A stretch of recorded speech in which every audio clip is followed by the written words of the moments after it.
The movie begins with a scene showing the outskirts of the town of Gainesville, Georgia in 1863. It is pouring. The army caravan is moving down the road. A man wearing a black hat and a cloak stands in their way. With a gap-toothed smile, he presents himself as a friend of the Confederacy. They amicably greet each other, and the soldiers ask him to step aside and clear the way. But the man in the hat knows they're bringing the shipment of gold for General Lee, and he will give way not before they give the gold to him. When the soldiers refuse to do that, the man takes out 2 laser sight-equipped Uzi submachine guns and opens fire. In seconds, all guards are wasted, and their horses run away in fear. Next, we move to Washington, and it is October 10th, 1994. The meeting of the Senate's Covert Operations Oversight Committee begins. Young politician George Spada enters the room and is greeted by senators awaiting him. They're going to discuss Dr. Hans Kleindast, the Nobel laureate who helped the government with the space program, and for the past 20 years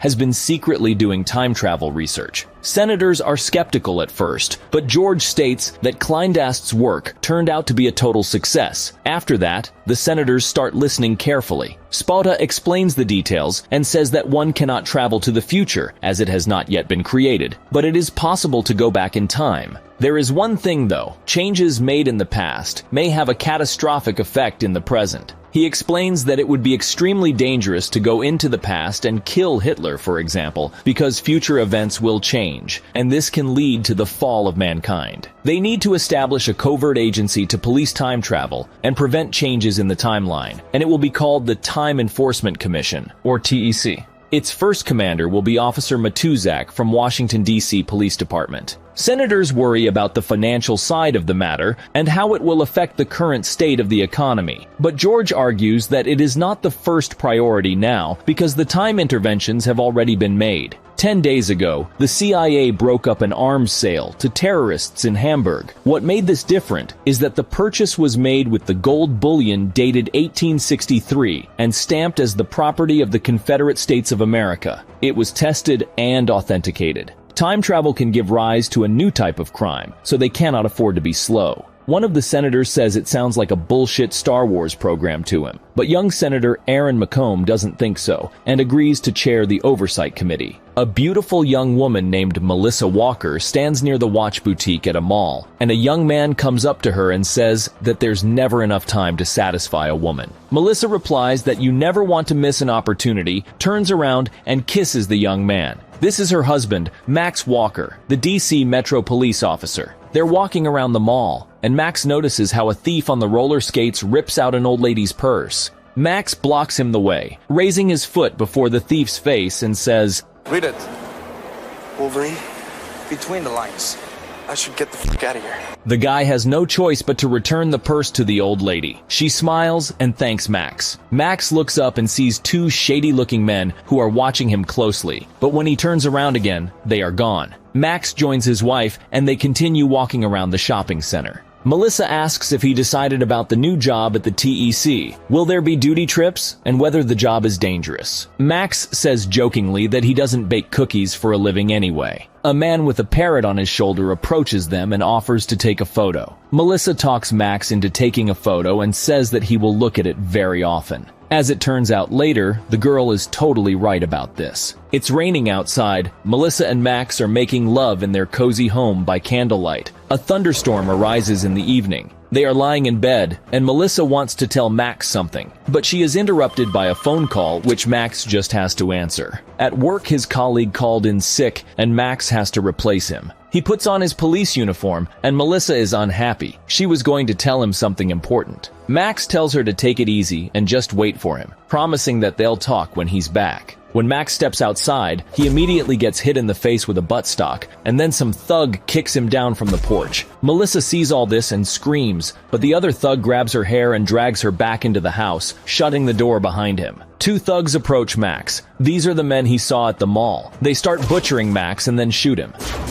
Max recovers and unzips the shirt. There is a bulletproof vest underneath it. He runs to his wife's screams, but at that moment the house explodes. Max looks at his burning home and realizes that his beloved wife has perished in the fire. Wall Street, 1929. It is the time of the stock market crash, and near a high-riser lies the body of a man who threw himself out of a window. A man named Lyle Atwood enters the building. In the office, he takes out a newspaper dated 2004 with a stock market summary. Then he calls a man by the name of Ross and requests him to buy 100,000 shares of a loss-making company called Middle States Oil. He assures Ross that things for the company are going to turn around.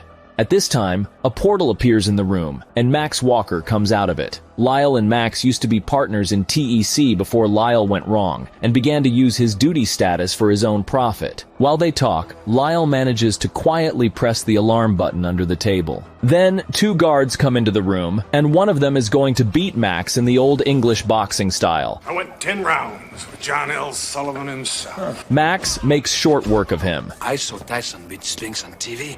After being landed a couple of high kicks, the other guard grabs the floor lamp to oppose something to Van Damme's perfect split. But Max dodges the blow in the most stupid but spectacular way. To simply duck is not the Van Damme style, you know. Then Max knocks the guard out by hitting him in the groin. Lyle takes out the gun and starts shooting raggedly, but quickly runs out of ammo. Max tries to figure out who Lyle works for, and it turns out to be Senator McComb, who's going to run for president and needs money for his electoral campaign. Max asks Lyle to testify against the senator, but Lyle refuses, worrying about his family. Walker has no choice but to bring Lyle back to their time. Lyle asks Max to allow him to die here in the past. Otherwise, the senator will kill all his family. After this, Lyle jumps out the window and Max rushes after him. Having caught him in the air, Max activates his time-traveling device. A portal opens before them, and they disappear. After arriving to his time, Lyle is immediately taken to court where he is accused of time travel with the intent to alter the future. The charges are compounded by his status as a time enforcement officer, but Lyle says nothing in his defense, and he is sentenced to death. The ex-agent is immediately returned to 1929, where he completes his fatal fall, landing on a parked car. Washington, 2004. The work in the TEC headquarters is in full swing. A commission led by Senator McComb enters the headquarters to see how the project funds are spent. TEC employee quickly flips the dartboard with a photo of McComb with darts in his forehead. Aaron McComb sees Walker and says that he's heard a lot about him. Walker says the same, and then McComb asks him to join them as he wants to know more about his last assignment. While they talk, Max reveals that he knows who Lyle worked for, and McComb cynically asks why the man's not been arrested yet. Max answers that it's because the sole witness is dead. The commission is discussing a man named Parker, who developed the unique superconducting chip now utilized by TEC. Senator McComb lost a huge amount of money when he quit working with him right before the patent was obtained. Now Senator wants to shut the TEC project, explaining that it could be disastrous if a man makes contact with a past version of himself. And besides, the danger is presented by rogue agents like Lyle Atwood, who are tempted to stay in the past. That's why Senator McComb's going to do whatever it takes to close the project. In the car, the senator's assistant says they don't have enough funds for the campaign, even with those obtained by traveling to the past. McComb gets angry and hits the assistant's head against the car window, smashing his nose. Then the boss tells him not to state what they can't do, but just name the amount necessary to keep the campaign trail going. Lawrence says they need $50 million. That is what McComb lost because of Agent Walker, and he decides to get rid of him. Max is at his workplace, looking at the photo of McComb when Agent Matuzak comes up to talk to him. He's his boss, but also his good friend. Max learns from him that McComb is a very dangerous man. Max says that Lyle worked for McComb, but he was intimidated and didn't testify, and also that half of the TEC agents are in McComb's pocket. Matuzak states that he is not one of them. Walker wants to investigate and bring McComb out into the open. He looks at the picture taken in the mall. It makes him mad that he can't break the law and go back to save his wife, while this scumbag makes a fortune changing the past. Matuzak warns Max that he'd better have bulletproof evidence, since McComb is a presidential candidate, and asks him to come over for dinner, but Max refuses. At home, Max watches a video of his wife, which he has learned backwards and forwards. Max is sleeping, but suddenly he feels the presence of an enemy. He opens his eyes and manages to dodge the electric shock. The knife fight starts between Max and an Asian looking like Liu Kang. Using a towel, Walker grabs the attacker's hand and manages to subdue him. While Max tries to figure out who sent them, another thug takes the stun gun and points it at Walker. but Max uses the first attacker as a cover. Together, they fall to the floor, knocking down the water cooler. The water spreads across the floor, and when it reaches the feet of the other thug, Walker jumps onto the kitchen table with his signature split. When the attacker discharges his stun gun, the electric shock strikes him through the water. At this time, TEC agent Fielding appears in Max's house and comes up to see what happened. She was assigned as his new partner to check his integrity. Matizak explains to Max that Fielding will work with him because there are few people left he can trust. Max has no choice but to accept her. They sit in a time-traveling machine equipped with powerful jet engines, buckle up, and go back in time. Partners arrive in 1994. It is Sunday, October 9th, and Fielding says it's her birthday tomorrow. Max warns her not to visit herself in the past, but Fielding would very much like to call herself and ask not to sleep with Bobby Morgan, which was a total disappointment. Max and Fielding are at the scene, near the Parker McComb Datalink Systems building. Walker loads the gun and enters the building. Fielding comes from the other side and expects a signal from him. Inside the building, Jack Parker and young McComb talk about their new chip. McComb says the company is about to get bankrupt and asks Parker to return his money. Parker gives him the check and says he found an investor who has faith in the company. Young McComb is about to quit the partnership, but at this moment, future McComb appears from the portal with his henchmen and warns his younger self not to take the check and not to give up the chip, which will bring billions of dollars in the future. The old McComb hits Parker and is about to put a bullet in his head, but Walker shows up and orders him to drop his gun and the return module.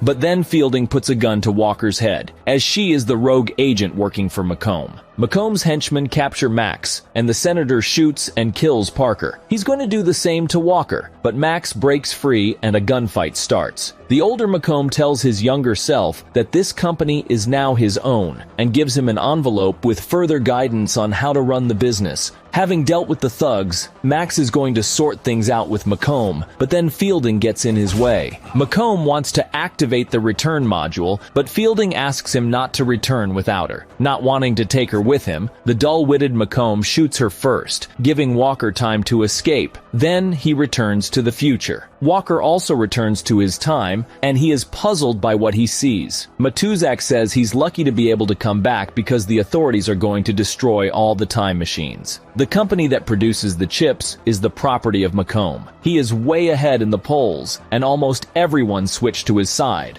Walker says McComb killed Fielding, but Matuzak doesn't know who she is, and there's no information about her in the database. Somehow, Max manages to convince Matuzak that they were friends before McComb intervened in the past. Matuzak believes him, but does not understand how McComb managed to travel into the past without them knowing. They find out that the first prototype of the time machine was not destroyed, and with it McComb would become the only time traveler. Breaking through the security, friends are trying to send Walker back in time. The security officers fire at Matuzak, who's trying to activate the machine. Two guards with no self-love stand right under the nozzle of the jet engine. They shoot Matuzak, but he still manages to reach out and activate the switch. The engine starts, and Walker departs to 1994. Walker reads the police report to find out in which hospital Fielding is. He finds her and asks to testify against McComb. She agrees, but Walker says that the TEC database hasn't got any of her data and never had, which leaves Fielding puzzled, because she had training in TEC for 6 years. They need some proof of Fielding's existence, and Walker goes to the lab to get her blood. In the lab, he finds his wife's blood test, which says she's pregnant. He takes Fielding's blood and returns to the ward, but she's already dead because McComb's men injected something into her IV line. He rushes to the mall to warn his wife. There he meets young Melissa, but then McComb's henchmen see them. The 2004 Max and his wife manage to escape, and he tells her about time travel. He urges that he wants to help her, but doesn't say that today she will be killed. That same evening at Walker's house, Melissa goes downstairs and meets the older Max, who asks if she told the young Max that she's pregnant. Melissa replies that he didn't give her the chance, and the older Max asks her to go upstairs and keep the young Max there at all costs. McComb's men are here. Their task is to kill Walker because, if they don't, they'll never be able to return. As before, thugs attack Walker when he steps out of the door. But this time, it is the older Walker, and now he deals with the bandits with ease. Then he's aided by his younger self, who beats the rest of the thugs.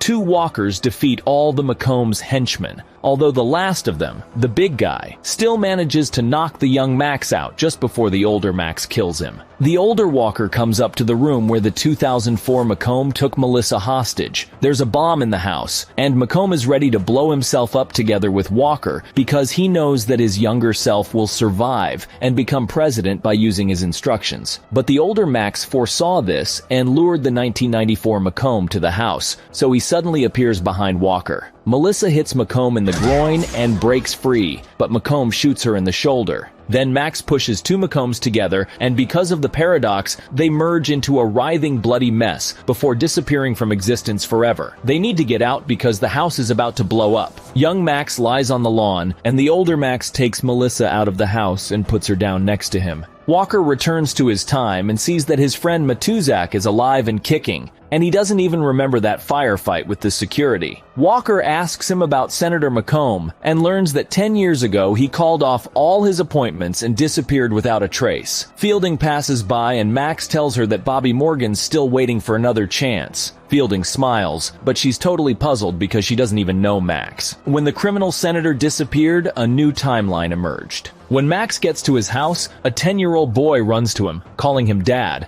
and then his wife Melissa greets him with a smile. Just like 10 years ago, she wants to tell him something. Well guys, this was my recap of the movie called Timecop. I wonder how many people got baited when I called the Tech-9 an Uzi submachine gun. If you enjoy the recap, please leave your like and subscribe to my channel. I also prepared more recaps. You can watch it by clicking on this pictures.